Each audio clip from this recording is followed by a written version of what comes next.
Hey guys, and welcome to my YouTube channel. Your boy Abbas Kalima, your girlfriend's favorite YouTuber, Ninoma. So guys, today guess what we do? I and a friend of mine, Aston Miner, the man holding the camera. What up? What up? You know what it is. We're going to be guest lecturing in a high school today. So I don't know how this is going to go. It's raining and Lego. Boom.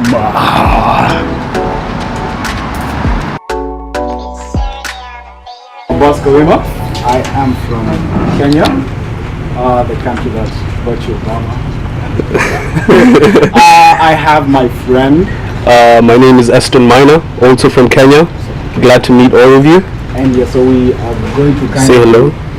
recording and stuff like that. So I want this session to be very interactive. I want you guys to ask me questions. Any. I mean, go for it. Like, just, I mean, go for it. Ask me, do y'all live in trees? Do y'all walk, you know, with the lions and with everything? And like, go for it, right? So, I mean, yeah.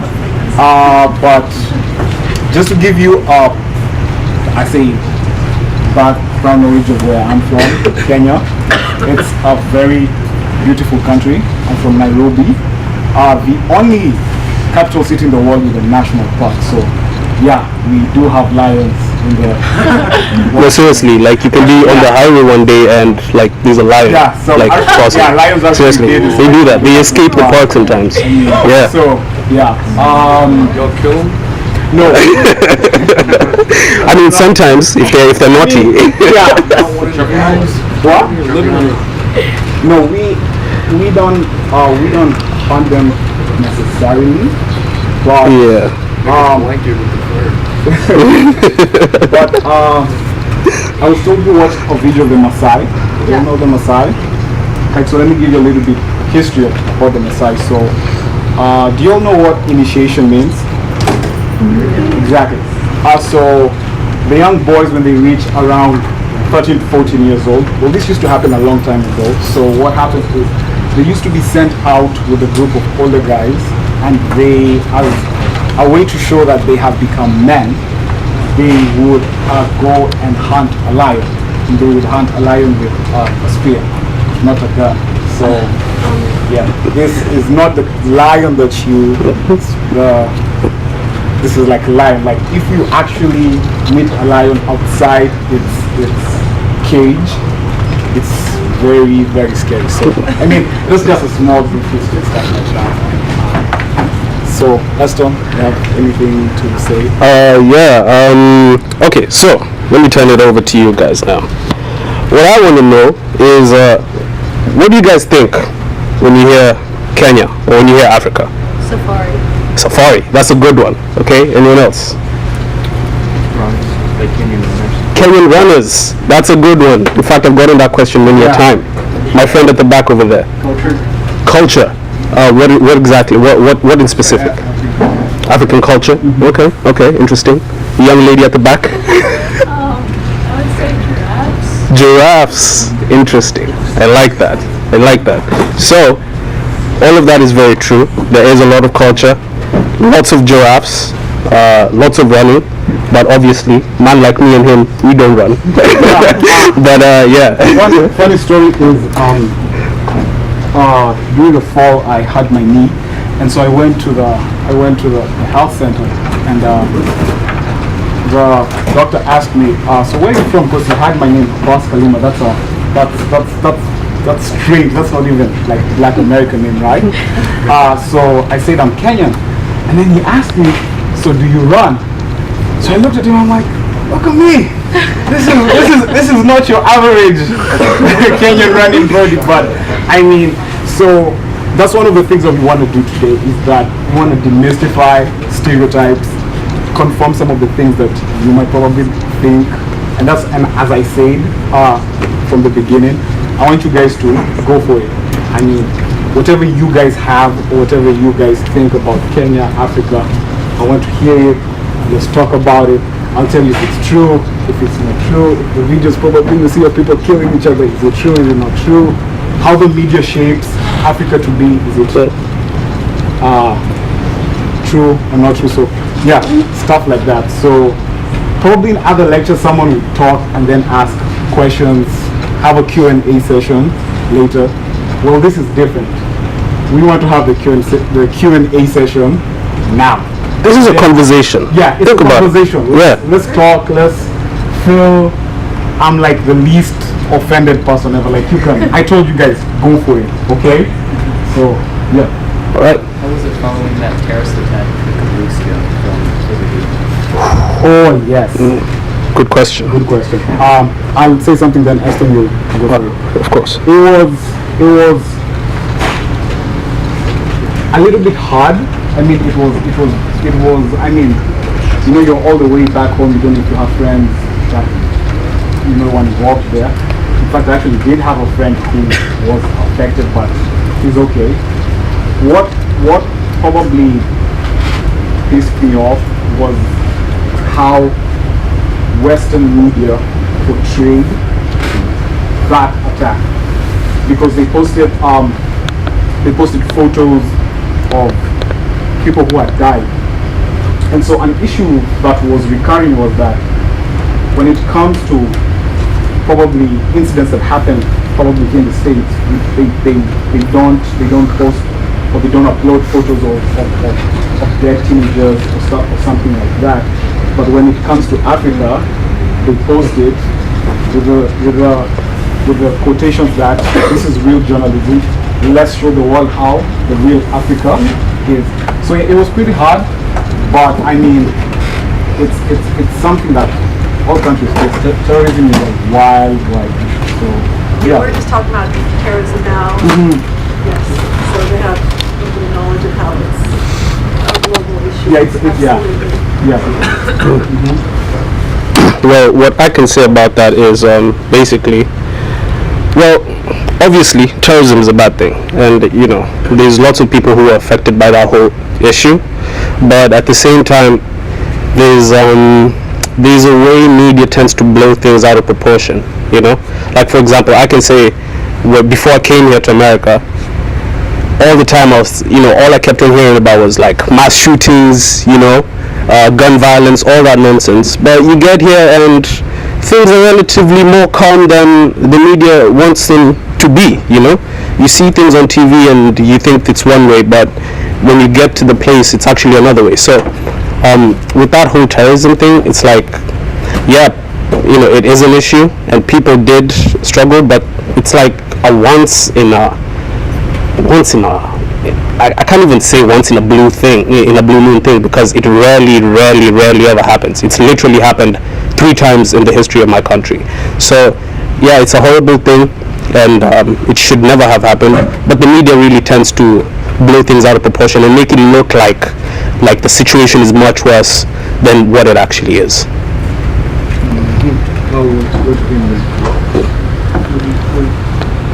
Were you kind of afraid to come to America based on your understanding of what was going on here in India? Personally, no. I mean, the movies have taught me well. I mean, they. Let me tell you, when this was definitely my first time coming to America, and of course, you watch the movies of how America is and lifestyle and everything and interacting, and I mean, there's this amazement that is created even within people from home. You get there like, oh, you're going to America, there's a level of excitement, and you're going to America, I mean, so, and then when you actually come here, it's weird because you think it's way different, but there's a lot of similarities that we share back at home, and how people interact, even the food, which is weird because I thought that the food is going to be way different, but probably it's just even the name. So I mean, of course there was that level of being scared. I mean, like, you're used to seeing just black people. I mean, where I used to see, of course, you meet different people from different nationalities, and Nairobi is very metropolitan, and you have different from, but the majority of people you see are your own people. So when you go to a different country where no one looks like you, it's a little bit scary, but I mean, you adjust. So yeah, I mean, Esther probably you have a different experience. Well, for me, yes and no. You know, after all, this is the South. You have to recognize some realities about the history of this place and how it's portrayed outside. You know, but I would say I wasn't really scared. More or less, I was. I had a lot of anticipation of what I'll find here. Right. When I came here, I'm a very open-minded person, so I came here with the expectation that obviously I'll find people who are different from myself, but at the same time, the commonalities that I have with other people who are here. And I've come to find that that is actually very true, you know. As much as we may be different, you know, with regard to skin color and culture and all that, there's some problems that I have that are exactly the same as, you know, some guy who came from the deep south that is now in the same college as me, you know. We have more or less the same problem. So I wasn't really scared as much as I was, you know, pregnant with anticipation of what I'll find here. And I have to say it's been a pleasant surprise because I found more good things to say about America and the South in particular than I have found bad things to say about it, you know. Yeah. And I mean, just before we go to the next question, have you all watched the movie Get Out? Yeah. Yes. So let me say, there's this program in the university where they link you up with a local student. So just to help. Ambassador. Yeah, the student ambassador. Very good. So now I signed up for the program, and so the ambassador, of course, he's white. So he took me to his the family church, and it's far. It was in St. Francisville, somewhere like that. Yes. Yeah. Anyway, you're from there. So now I had just previously watched that movie, and my friends back at home just send me memes and stuff like that. So Don't go. yeah, don't go. I mean, so just driving through, it's scary. And then the most weird thing is that when I entered the church, I was the only black person. So immediately I stepped in the church, everyone looked at me, and I was like, well, this is over. done. This is it. It's been good. I've lived all my life. And You know, it's been a good 21 years, man. I mean, yeah, that's just, I mean, something. Yeah, those are another questions. Yeah. What made y'all come here? Like, what was y'all's motivation? Good question. Good question. How can you say, opportunities, and also when it comes to education. Some things that we need to realize that in different parts of the world, America has been blessed with having a certain level of education, which I hope you guys, and we're even going to talk about it at the end, is that do not take for granted. You get the level of education and also the opportunities to excel in what you want to do. So like personally, I'm in the communication industry, media and stuff like that. And for me to per se be successful in whatever I want to do, America is the best placed place, I'd say, in the world for me to become good at what I want to do. And so me having the opportunity to come here and me having I thank God the resources to come here is, I'd say, one of the reasons why I chose America and the Deep South. Minor, probably one answer. Yeah, so for me, it came down to isolation. I wanted to be alone, so I wanted to get away from family as far as possible. I know that sounds bad, but like, yeah, you know, like I'm pretty sure some of you are, you know, trying to go to college on the other side of this country, you know, and just have that sense of independence that you're not alone. You're an autonomous individual. You can make your own decisions, all that, right? So that was, you know, mostly the motivation for me. At the same time, I hadn't been to the South. I've been to America before, but it was mostly like New York and California. I hadn't been to the South before, so I was like, hey, if I can get to experience, you know, the whole Southern hospitality that these people speak of, you know, I may get a better sense of what the United States has to offer in general. So, you know, isolation, number one. Number two, you know, experience something new. Yeah. What was your favorite? New York, California, and stuff. I have to say here, surprisingly, I hate New York. It's disgusting. It smells of piss, shit. There are rats everywhere, and people are rude as hell. I hate New York. California is it's a desert. There's no water. You know, it's like, but the South is, it's comfortable, very cheap to live here. It's, what I think the only thing that stops people from coming here is they think that it's hella racist, but it's really not. It's like, it's just like everywhere else. People, you find racists everywhere. In fact, that's a story for another day. But yeah, there's a lot. There's a lot. How has living in America changed you?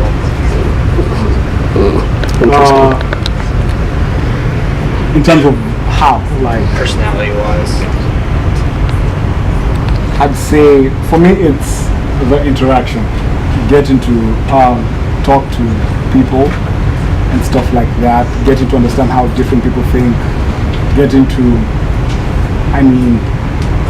it's changed my outlook on life. You get,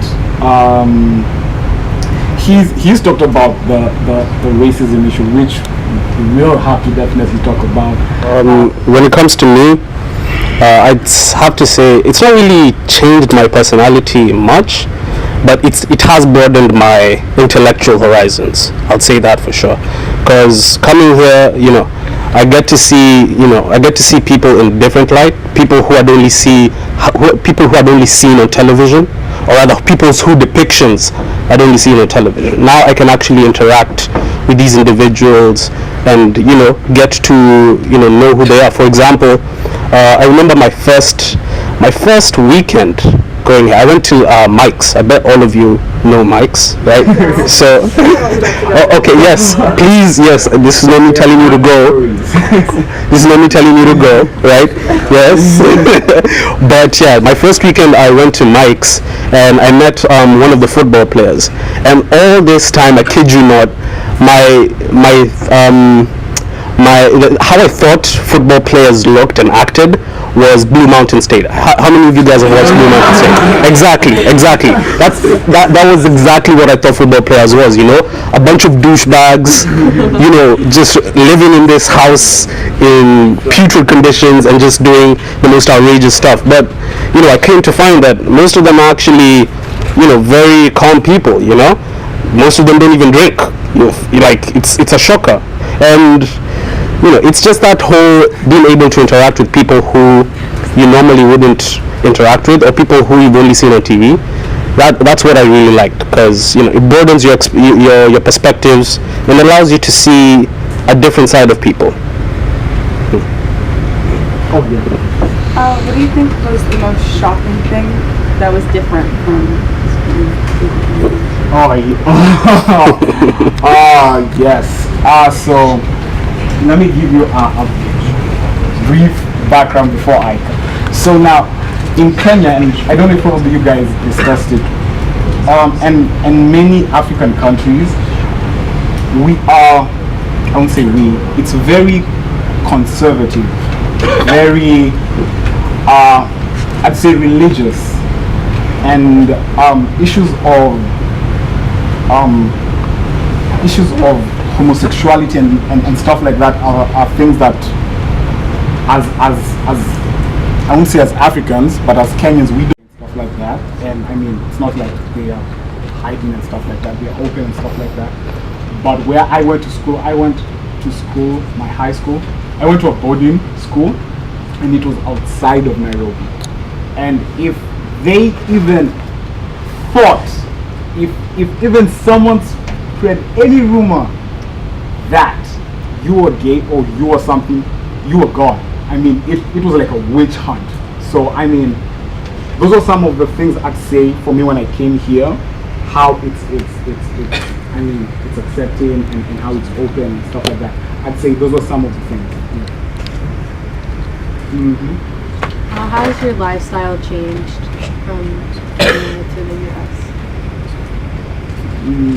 In terms of like any specific Just thing? overall, like kind of like your daily routine. Like, are there any like cultural differences? Like what you would do, like for fun or? I still want to. Yeah. It's gonna be a shocker, but I think for me it's been a lot of downgrading. And here's why.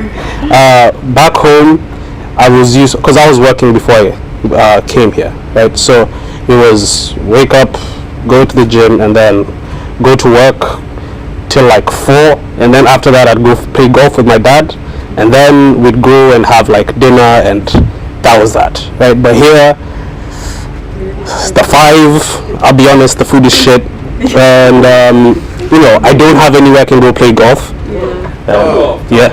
Top golf? Yeah, there's a place they open, yeah. No, not mini golf, like proper like golf. Like, Top golf? oh really? Yeah, they have. There's a place.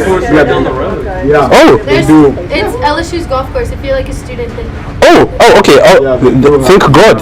I never knew that. There's a golf course right on the road there, and there's one right by the baseball stadium. Oh, that's fantastic. That's really cool, I saw it.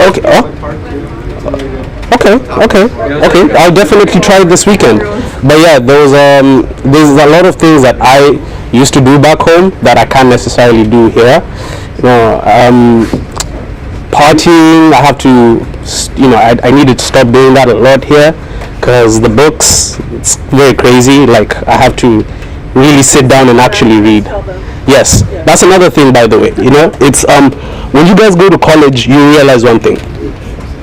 All work with no play makes Jack a dull boy, but all play does not get you a degree. It's just that simple. So for me, I'll be honest, I love to have fun. Ask a boss. Like, I love to party. You tell me, let's party for a whole week straight, done. I'm in, down. But at the same time, there are these things called priorities that you kind of have to like start figuring out when you're adulting, and yeah. Adulting, it's quotes, because none of us are adults. She'll tell you for a fact. We don't know what the hell we're doing, okay? It's just a day-to-day thing of we're trying to improve on things, here and there. So, yeah. What's wrong with the food? The food. Okay. Let me explain. I love the South, but y'all fry too many things. Oreos don't need to be fried. You rate Cane's? Yes, I love Cane's. Cane's is actually one of my favorites. But Chick-fil-A is it's alright. I like the service, but it's like No, probably it's a Chick-fil-A here, but Chick-fil-A in general. the Polynesian sauce is alright. So fast food in Kenya, You like the Cane's is all sauce? American stuff? More or less. I mean, it's more or less like American renditions of foods and stuff. Yeah. What? Pluckers? The hell is pluckers? I don't know what that is.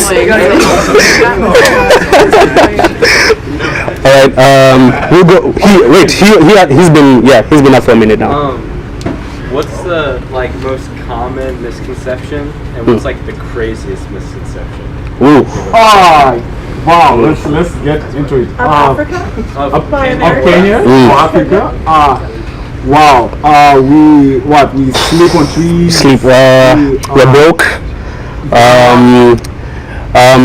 Okay, I have to say the biggest has to be, it's not even really it's more than a misconception, right? It's the fact that when people think of Africa, they tend to think of, the entire continent is filled with people wearing loincloths and doing very traditional things. The hungry children and but for the most part it's actually very different. Here's what I would say. The way the people outside of the South think that the South is just full of redneck hillbillies driving their pickup trucks, shouting America at the top of their voices. Yeah, it's not like that, right?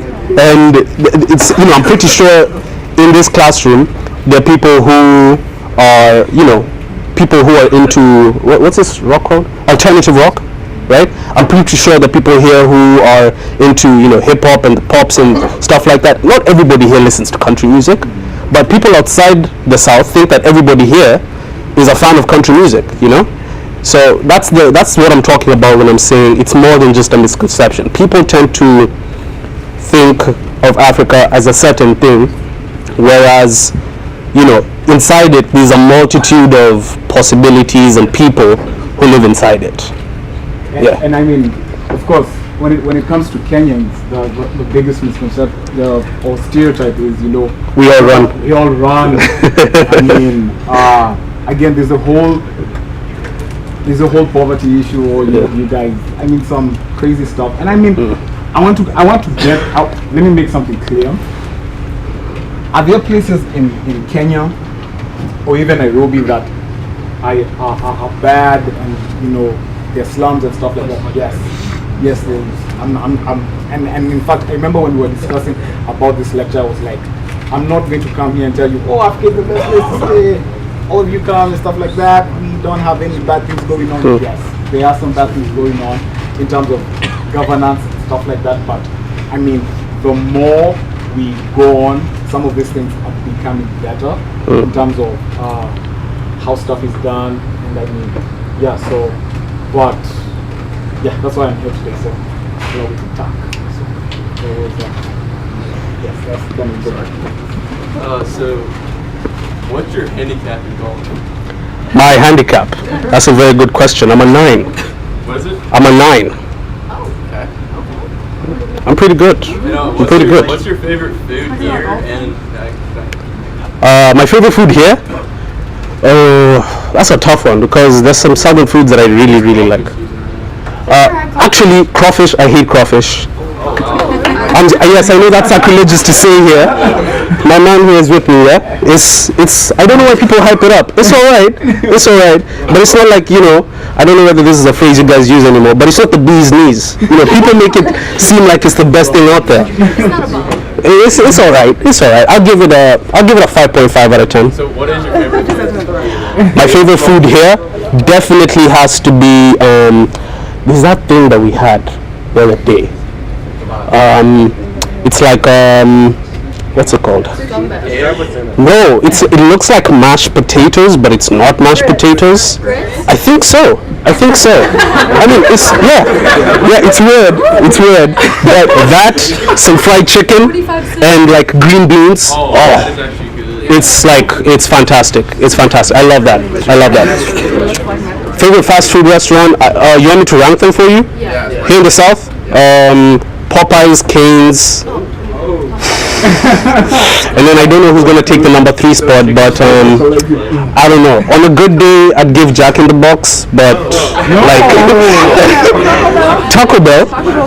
What is Taco Bell? Taco Bell is good. No, I'm not about. What? Do you know what Sonic is? Sonic? Oh, Sonic drive-thru? Yeah. Not tried it, but I hear it's alright. That's really good. Okay. Have you ever tried it? It's good. Other? McDonald's? Yes, I have, but it's McDonald's. Yeah, it's McDonald's. It's McDonald's, man. We have man over here. Y'all been like immersed in English world or whatever y'all came through. Obviously, y'all speak English really well. So that's English. But what's the thing that y'all hate or don't get about shit? About English? Yeah, that like you hear someone say it. Like American English versus. Or like Okay, now that's a good one. This is one. Do you mind? okay, go for it.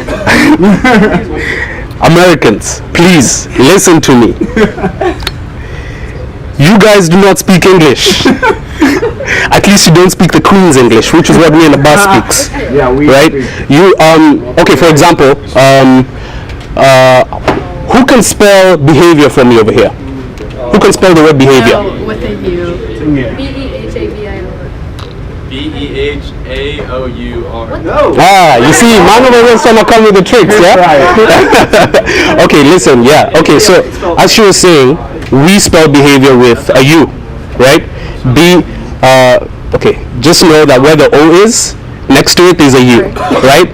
So that's one thing that I found very weird when I came here. Most of the things that I know how to spell are spelled differently. Like, for example, the word analyze. We spell it with an S, not a Z. And that's another thing. Z, you guys say Z, we say Z.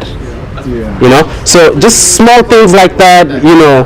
I understand Americans like to go this way when the world is going this way, which is very cool, you know. Metric system, pounds and, you know, and all that. But yes, you know, there's some words which are spelled very differently, pronounced very differently. than how I'm used to hearing them and seeing them. So, yeah. Ah, that's a good one. Thank you. I'll practice. No problem, man. No problem. Oh, is this one of the football players? Football and baseball. Oh, yes. I mean, when it comes to English, in Kenya, English is a national language. English and Swahili. So Swahili is it's not the local, but it's the national language. We learn British English. So I never used to think. Okay, let me ask. Do I have an accent? Yes. Yeah. Do I have an accent? Yeah, you guys definitely have an accent. Can someone do my accent? I don't worry. We're not gonna scream racist. We're not gonna scream racist. Someone try. Yeah, don't worry. You guys have an open check here. That was a good one. Okay, try again. All right. I mean that's like one of course when I was back at home, I never used to think I had an accent until I came here and I asked, do I have an accent? They go, you have an accent, and I mean it's because the English that we learn, and we learn it, I mean, from like kindergarten. I mean, the first thing that you learn, I mean, in all the way. So I mean, English it isn't that. Do our accent. Y'all talk like this. Y'all talk like you come from the South. Now you see, yeah, that's the thing. Yeah, it's close. Yes. Okay. People in the South, I'd say they have y'all doing something. I can. Yeah, but we'll go to the languages. English, Swahili, those are official national languages. But we also have, like, for example, my tribe, the Kikuyu, has its own dialect called Kikuyu, which I speak. He has his own dialect called Kiluya and Kinyarwanda, which he speaks. Those are okay. Yeah, so he's actually the most lingual person in this class. I mean, based on his background. Not okay. A brief history about Kenya. We have 40. How many? 43. We have 43 tribes in Kenya.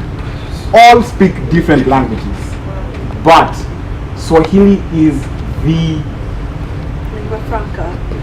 Yes. They know that term. Well, that's a good one. Franca. Someone's failing the geography test. So, well, personally, I won't say I'm not Kenyan, but I normally I call myself a double immigrant because my mom is Ugandan. She left Uganda, came, settled in Kenya because of war. My dad, Rwandese, go check about the Rwandese genocide. Left Rwanda, came to Kenya,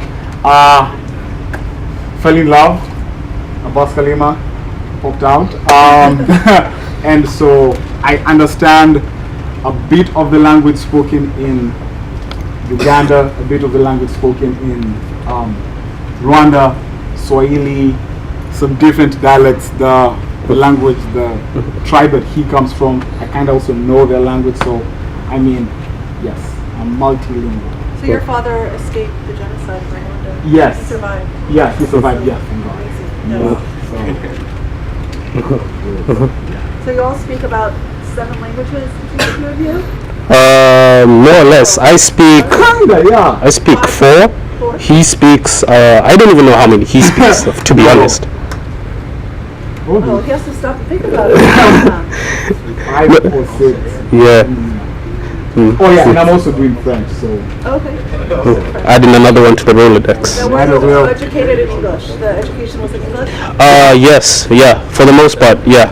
Except for Swahili class, because obviously, you know. Yeah. What do you miss the most about Kenya? Oh my days. You're gonna cry. You're gonna cry. Oh. Man, home sweet home. So much. I remember we were talking about it today. How can I say it? Speaking the language. I mean, it's. I'm not saying speaking English is hard. I mean, I speak English all the time, even when I was back home in Kenya. I mean, having someone to speak your own language with is an amazing thing. And I hope you guys, when you guys get an opportunity to travel outside of the States, you might probably, just be chill and you don't really you don't want to even interact with your own people. But when you travel outside the borders of your country and find someone who speaks even English, you're going to be like, yes. You're going to be like, you're going. It's so speaking the language, the food also. What else? Just I think some few elements probably maybe you guys maybe won't understand, even the ease of transport, I'd say, because Public transport? yes, like public transport. You guys did something about what matatus, something like that, like The matatus, the matatus and buses, stuff yeah. like that. So it's ease the mode of transport, stuff like that. So I mean, I'd say I drank it that way. Language, the food, yeah. I'd have to say what I miss the most. Comfort, number one. It was very comfortable back home. Number two, no problem. Nice to have you guys. Number two, familiarity. I miss being familiar with my environment, Here, Google has become my friend. I have the maps app on my home screen 24/7 because I need to look up all the, like for example, here's one thing that I really find weird about America. Y'all name your streets along to, like for example, Dalrymple literally goes around the whole university, right? So our streets are named like on a grid type basis, right? So the road that goes that way, that's Dalrymple, but Dalrymple doesn't like snake around, right? The road that cuts through will be named something else, right? So that's more or less kind of weird for me, but yeah, familiarity, comfort, and as Abbas said, just being able to speak, kuongea lugha ya mama. It's very important. That was me speaking Swahili, That means speaking in my mother, not speaking, mother tongue, yes, speaking, mother tongue, which is your mother's language, so on and so forth. But yeah, those are some of the things that I miss. Have you ever switched to Swahili or something without Yes. Oh yes. So many times. That's why sometimes I don't like walking with him because I do that. Like I'd be talking with someone probably from here and I'd switch to Swahili without even knowing. Like the small words and I mean just the small few words that guys like how we normally talk, and then you find boom, you're speaking Swahili and something like that. So, yes, I do that. And I've even done it with my white friends and they're like, okay Abbas, yeah, you lost us there.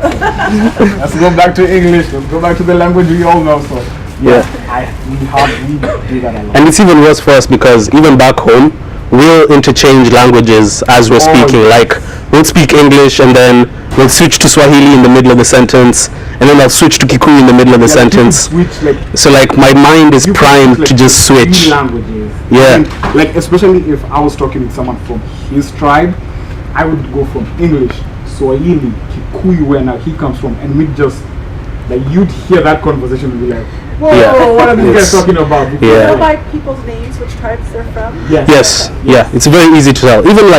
Even just how they look and how they sound exactly, like the accent as well is also like a dead giveaway. The accent in Swahili would tell you which tribe. Exactly.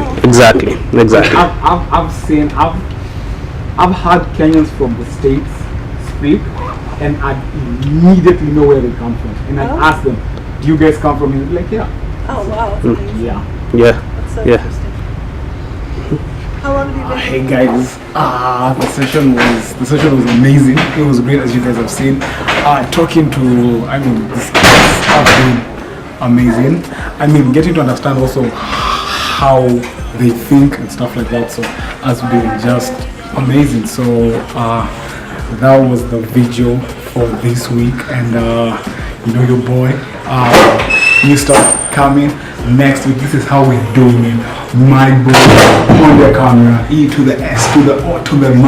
You know it, killed it. Absolute knowledge. And, now we go. Like, share, subscribe. Boom. You don't know.